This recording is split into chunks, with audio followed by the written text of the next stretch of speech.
Well, good morning. It's Travels with Dottie here, and I'm taking a little trip to Walmart in Pahrump, Nevada.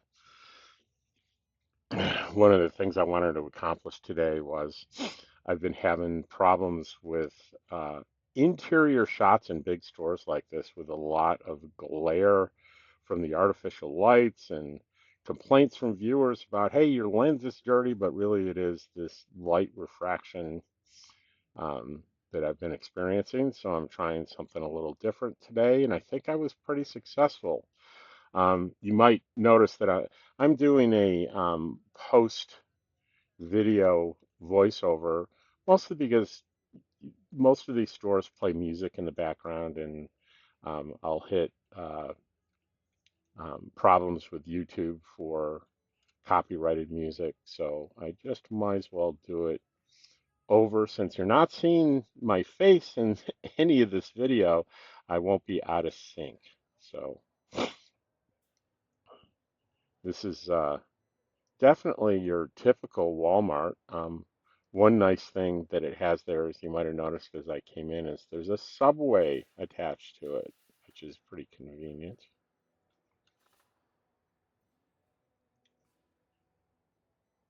Hello, Pahrump, the sign says. And I've got a pretty short list of things here, and one of the things I'm going to try to do is I pick stuff up. I'm going to tell you what the prices are. A lot of people seem pretty interested in what prices are, kind of compare it to where they are. You can see there's a lot of overhead lighting here, and it's doing really, really well. I'm not seeing a lot of glare. First thing I'm picking up here is some crab salad, little like tub of crab salad. I think it's a pint. It's $4.98. And I'm not sure I remember why I stood here for so long. No idea. But we're moving here through the produce.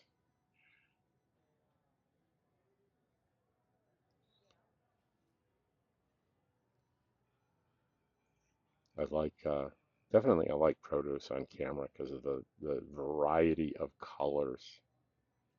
And over here, I'm getting a pre one of these pre-made salads. These are really convenient for me, and um, there's no waste. Like if I buy the ingredients for salad, inevitably um, I end up having to throw stuff away, and I hate wasting food.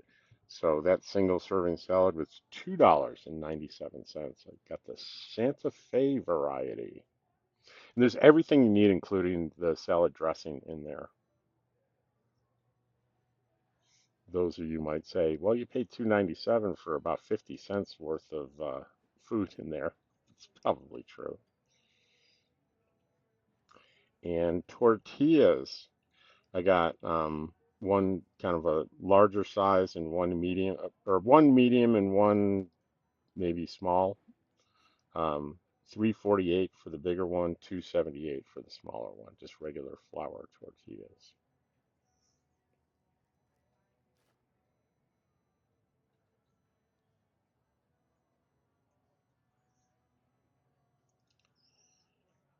Let's see.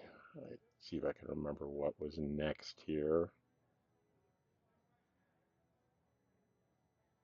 I do remember. I think I do. I'm going to the bread and jelly aisle because I'm about to pick up a strawberry jam. Takes me a minute to decide which brand. I went with Smucker's, and that's $3.87 for the Smucker's.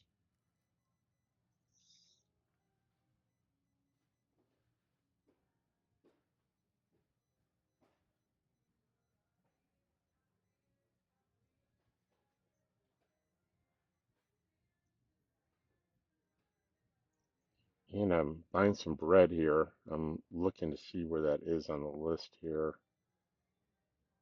Oh, $5.18. Um, that's on the expensive end on the bread aisle here. It was so all natural, multi-grain.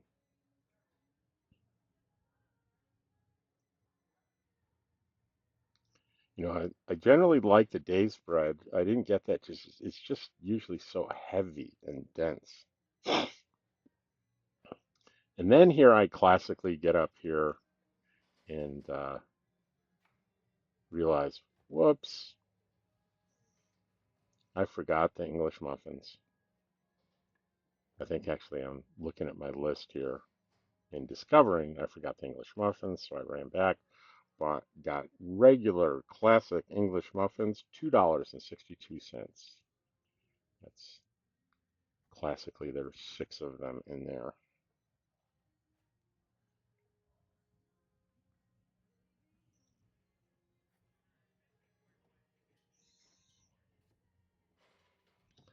Checking the list again and figuring out what my strategy should be here for which way to go.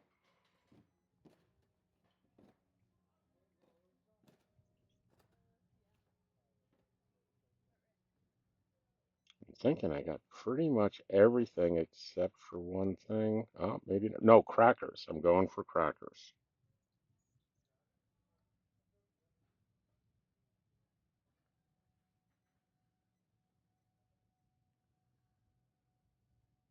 This is going to be Wheat Thins family size, low fat, $4.98.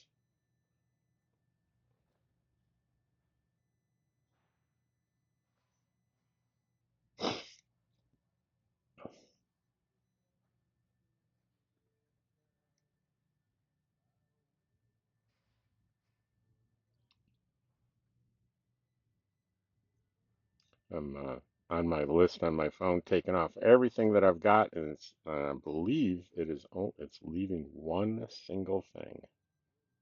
The most expensive thing on the list by far.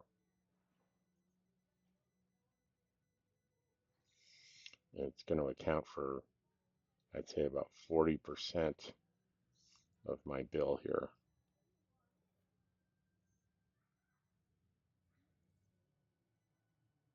And you're probably all wondering, well, what is it? It's going to cost me $17.98. Any guesses?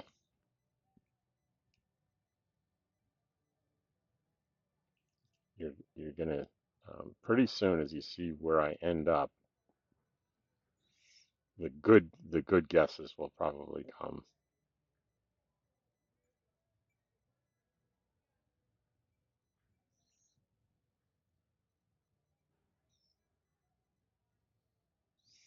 And no, this is not the department I'm going to. I'm cutting through wiseacres. And here we are in the men's department. And yes, it's clothing. And it is, drum roll, underwear for $17.98, boxer briefs. And let me tell you, if you're a man, you already know this. If you're a woman, you probably don't know.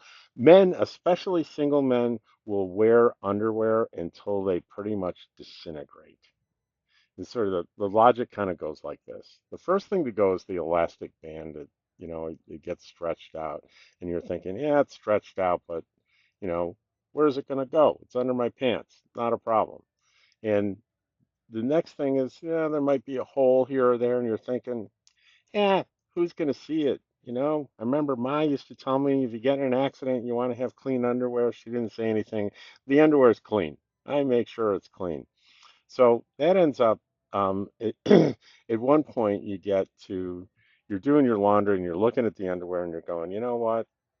It's time.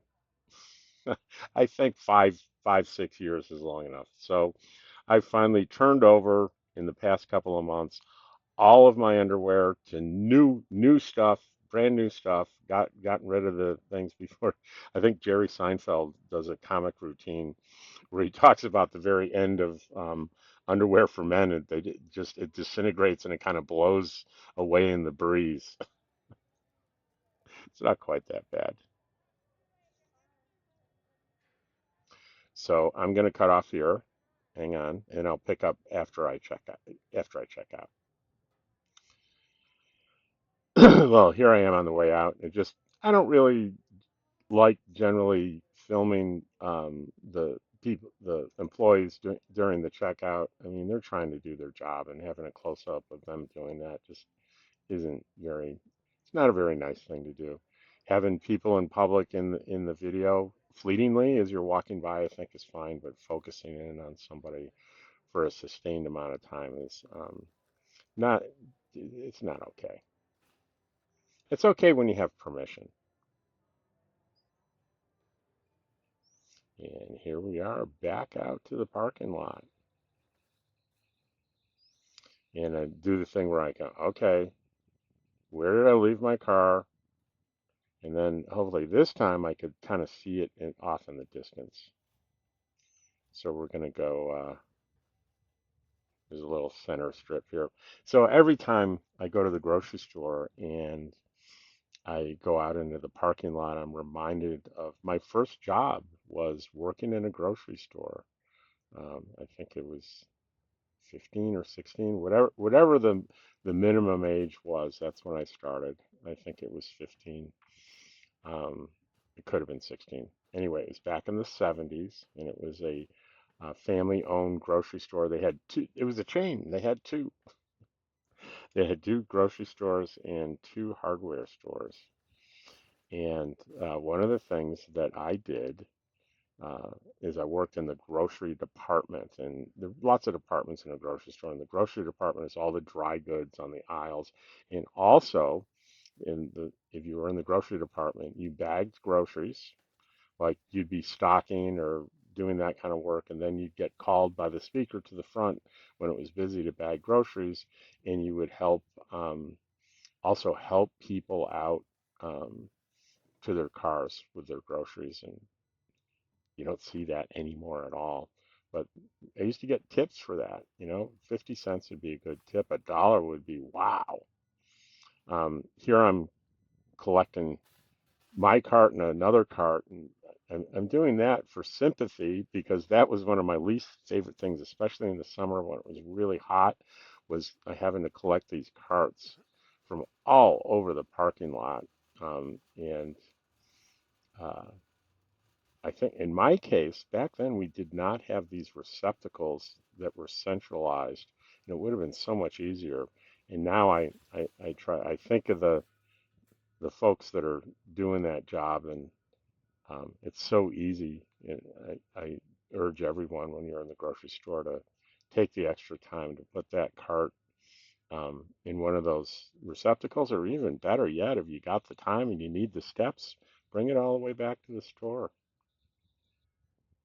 So those of you interested, the grand total was $50.21. Taxes were $1.37. See you in the next video, and thank you so much for watching. I really appreciate it.